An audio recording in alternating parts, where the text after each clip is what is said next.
Okay, Kirk, a lot of excitement about the event coming up next week. It's Monday and Tuesday, Yes. and it's a gathering of 94 Yes. players. Just tell us exactly who's going to be here that you know of, and what the whole procedure is. Well, offhand, got likes of Sergio Momesso, Martin Jelena, Dana Merzen, Greg Adams, Gerald Didick, Joe Charbonneau.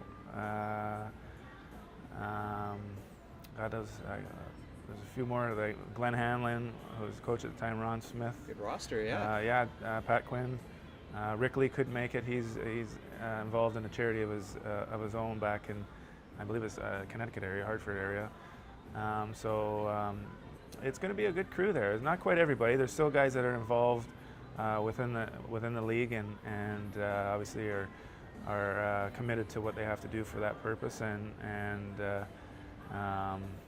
a few other guys that got caught in their own businesses now that they just couldn't get out of. But we're going to be well represented, and it's going to be a fun time. We're going to start with our little reception gathering on Monday, and then roll it right into the golf tournament on Tuesday. Does 94 seem like ages ago? Well, it does. I guess, what is it, 17 years ago, is it? Yeah. It's a long time ago. It's a long time ago, and it's a good thing to watch right now. The guys going on the run they are, and hopefully they can get there and create that excitement that we know Vancouverites can show the world, for hockey.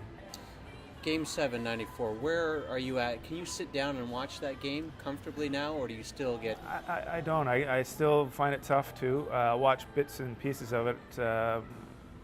Usually because if I'm flipping the channels and it comes on ESPN Classics or something like that, or interviews where they pull up clips of different highlights. But I do have the tape somewhere, but I don't think I could sit and watch a full game of Game 7, let alone the lead up to Game 7. It still brings back some sad, happy yet disappointing memories and goosebumps and all that kind of jazz. And it's just tough because we were so close. Yourself and King Richard have achieved legendary status for getting your team to the Stanley Cup Finals. If Luongo gets his team into the finals this year, is that good enough for him to achieve that level, or do you think he needs to win it all, given the team around him and the success that they've had this year? I think he's done okay, as far as his status is.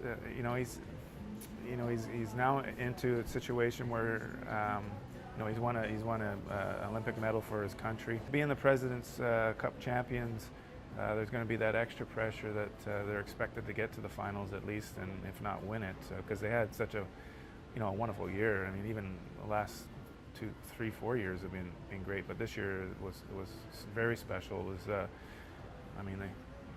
was, it was like that feeling every time they went out there. They had a really good chance to win. So, I think if he gets him to the finals, I think he's well on his way for sure. He's a wonderful goaltender. Do you get people coming up to you saying, "You guys were so close in '94, but this is the year"? Do you hear that a lot? To be honest with you, no. That is a good question. I think I think people tend, as we were chatting earlier, they seem to be a little on pins and needles. Because when we were going through the '94 run, you're oblivious to everything. You're just concentrating on what you have to do, and you're within yourself, and you don't see what's going on outside you, per se, especially when you're on the road. But you hear a lot of things, the parties that are going on, the excitement, and especially now, people coming up to you saying, "Oh God, that was the best summer of my life," or year of my life, and I'm looking for that right now. You see spurts of it, but not to what we've been told went on for us, and I don't know why.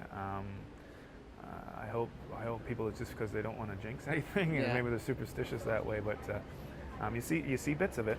I think mainly, especially when they're home games that are won, for obvious reasons, because people are downtown and enjoying the moment. But for watching the away games, everybody seems to be tucked away in their homes and maybe celebrating within themselves there. Real nervous optimism. We definitely don't want any of the riots or any of that kind of stuff. No.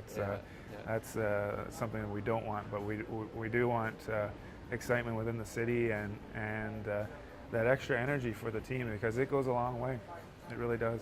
Kirk, thanks for your time. I know it's a lot of people excited about the 94 guys getting together next week, so it should be a lot of fun. Yeah, we're really excited about it, and it's been a long time that a lot of us haven't seen each other, like 17 years almost. So I'm very excited, and I know the guys that are able to make it are very excited and happy for what's going on in Vancouver right now.